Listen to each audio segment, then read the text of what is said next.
মানিকগঞ্জের ঘিওর উপজেলায় বানিয়াজুড়ি ইউনিয়ন সরকারি উচ্চ বিদ্যালয়ে ৮০ বছর পূর্তি উপলক্ষে আয়োজিত হয়েছে নবীন প্রবীণ শিক্ষার্থীদের মিলন মেলা ও পুনর্মিলনী অনুষ্ঠান।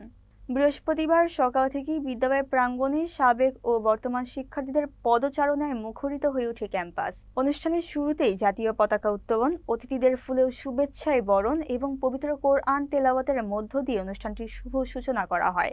অনুষ্ঠানের উদ্বোধন ঘোষণা করেন মানিকগঞ্জ ১ আসনে ধানের শীষের মনোনয়ন প্রত্যাশী এস.এ. জিন্নাহ কবিরের সহধর্মিণী শায়লা কবির। পুনর্মিলনী উদযাপন কমিটির সভাপতি মোহাম্মদ কায়েকোবাদের সভাপতিত্বে স্বাগত বক্তব্য রাখেন কমিটির সাধারণ সম্পাদক মোহাম্মদ শাহিন মিয়া হাসিন। অনুষ্ঠানটি সঞ্চালনা করেন মোহাম্মদ রিপন আনসারী। এ সময় বক্তব্য দেন বানিয়াজুড়ি ইউনিয়ন পরিষদের চেয়ারম্যান এস.আর. আনসারী বিউটু, সাবেক চেয়ারম্যান আবুল কাশেম চতু সহ বিভিন্ন প্রজন্মের শিক্ষার্থী ও স্থানীয় গণ্যমান্য ব্যক্তিবর্গ।